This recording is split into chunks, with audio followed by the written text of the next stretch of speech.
Magkapatid at mag-best friend, yan ang turingan na nakilala kong sina Jera at Raji. Pero dahil sa mambubudol, muntik pang magkalamat ang kanilang relasyon.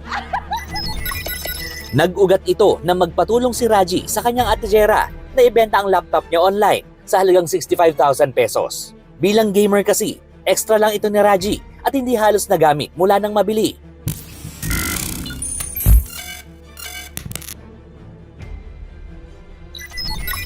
March 26, 2024, may buyer na ang laptop ni Raji. Nakiusap siya sa ate Jera niya na maging middleman o midman sa kanyang transaksyon sa buyer na si CJ. Kasi yung buyer daw is naghahanap ng middleman para maging secured yung transaction. So sabi ko, sige, ako na yung magmi-middleman.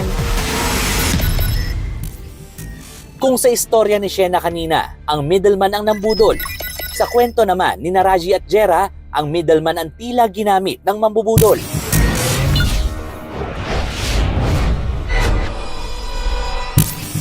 Uso ang middleman o midman sa mga mahilig sa online games. Pumapagitna sila para tiyak na secure ang transaksyon at walang mai-scam. Kapag natanggap na ng seller ang bayad, saka titiyakin ng midman na makakarating sa buyer ang item. Kadalasang humihingi ng fee ang midman. Pero bilang ate, hindi na siningil ni Jera si Raji. Sabi niya, "Hi ma'am, ako po yung buyer. Ask ko lang po kung saan ko isi-send yung payment." So, binigay ko yung account details ko, kung saan magsisend. And then, nag-message ako sa kanya na okay na, nagbigay na ako, nag-confirm na. Nagkasundo ang magkapatid at ang buyer na si CJ na magkabayaran kinabukasan.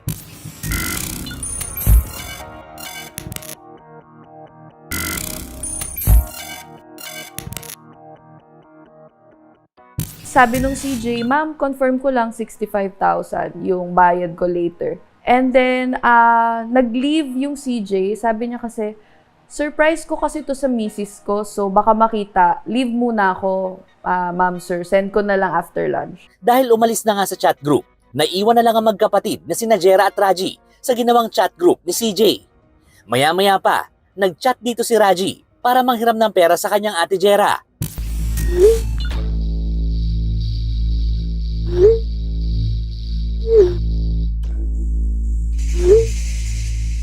So, nag-message siya doon na, "Ate, pahiram ako ng 25K kasi may babayaran ako before lunch." Lunchtime pa daw yung bayad ng CJ. Tapos, parang sinasabi ko na, "Bakit hindi mo pa intayin yung bayad? Kailangan na kasi ngayon, ate," sabi niya. So, sabi ko, "Sige, saan ko isi-send? Go time na lang, ate."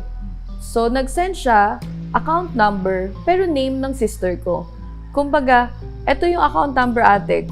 Yung account number and then Raji May Garcia. Budol alert! Malaking pera ba ang itatransfer sa ibang bank account?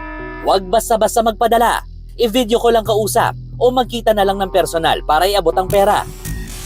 To the rescue sa kanyang kapatid si Jera at agad nagpadala ng 25,000 pesos sa binigay nitong GoTime account.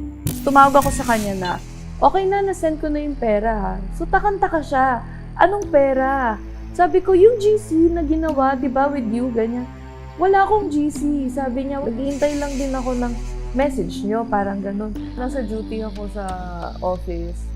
Umuwi ako kasi sabi ko, grabe. Sabi ko, parang hindi ko kayang makakita pa ng maraming tao. Tapos parang syempre nakakapanlumo, di ba? Parang hindi naman malaking, parang hindi maliit na halaga yung nawala. Kung ganon, sino ang kasama ni Jera sa GC at humingi ng pera sa kanya?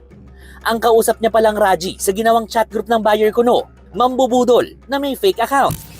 Nashock ako. Kasi 7 a.m., 8 a.m.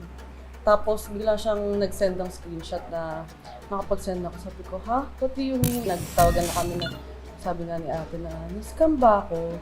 Yung boss ni ate parang nangihina na. After noon, tinawag-tawagan ko yung scammer. Nag-ring pa, ayaw lang sagutin, nagsisin pa sa mga chat ko, ganyan. Tapos after 3 days, binlock na ako. Hindi makapaniwala sina Raji at Jera na nasa lisihan sila ng fake buyer na si CJ. Nag-away pa kami na parang sabi ko, "Hindi mo ba finact-check muna yung profile?" Pag nagbebenta ako, check ko talaga yung mga profile, yung mga friends. Tapos yung mga posts, kung legit account talaga, nakita ko 2019 naman. So, akala ko, okay to. Since matagal naman na yung account.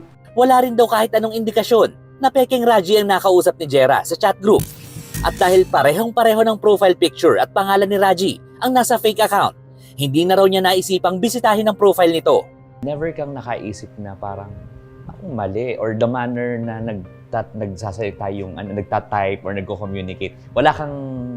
You know what? It was so good. Siguro the days na chinachat nila yung sister ko, pinag-aaralan nila kung paano makipag-usap yung sister ko. Paano siya mag-type, paano siya makipag-usap, like yung manner of typing, spelling, and everything. Wala. I did not notice anything. Akala ko talaga kapatid ko yung kausap ko.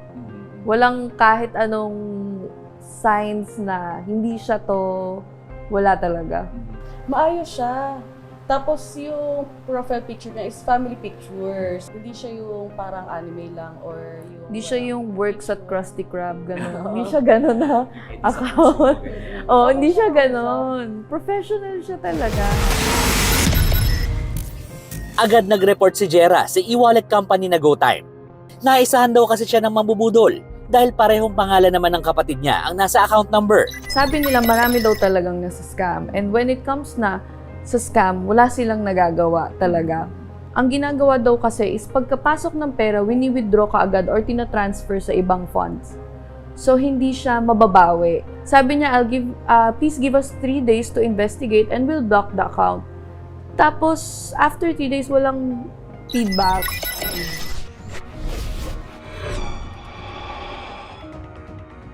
Nang suriin ko online, marami na palang nabiktima ng ganitong scam at kadalasang ginagamit ng mga mambubudol ang e-wallet na GoTime.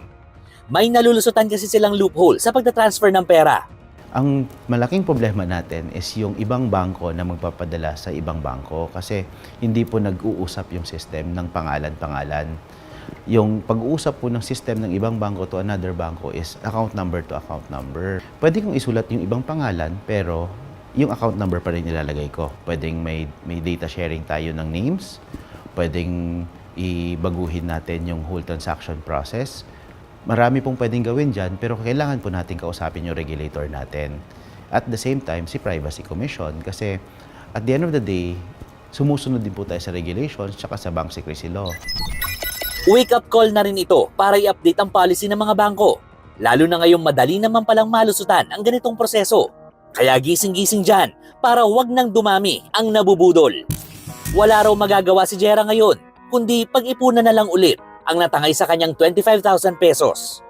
So, it was very disappointing kasi, I mean, it's hard-earned money, di ba? Parang, we fight fair in life. So, parang nakakapanlumo na itong mga ganitong klaseng tao na they just get the money instantly. Parang, sa isip ko kasi, sana nakatulong na lang ako sa totoong nangangailangan kaysa pinamigay ko sa manloloko. Ano sana yung siguro special need na gusto kailangan nyo na sana ipinambili na lang yun? Siguro bill sa bahay, di ba? Tuition fee ng mga bata, kasi enrollment na eh. Yun nga yung naisip ko, kung yung ninakaw man na yun, sana mapunta siya sa mabuti. Diba? Sana mapunta sa tuition fee. Kasi ako naniniwala ako sa karma. Dahil sa nangyari, mas magiging metikuloso na raw sina Jera at Raji sa mga kausap online, lalong-lalo na sa pagpapadala nila ng pera sa isa't isa. Nadala na ba kayong mag-transact online? Actually, nag-usap-usap kami after the incident na kung may manghihiram, it's either magkikita personally or actually hindi nga kami tiwala sa video call kasi may AI na din ngayon. So sabi namin, that's the only way. Kung kailangan na kailangan ng pera, magagawa ng paraan para magkita. Ang hirap kasi talaga ng mga scammer ngayon. Parang Professional. Oo. Parang may course na sila for that. Pag magbebenta, may mga, ikaw syempre nagbebenta ka pa rin ng mga gamit, ano? Anong mga babaguhin mo sa process mo? lalagyan ko na talaga ng watermark yung mga picture para hindi na nila mag-grab. Would you require them na COD na lang? O kaya meet up.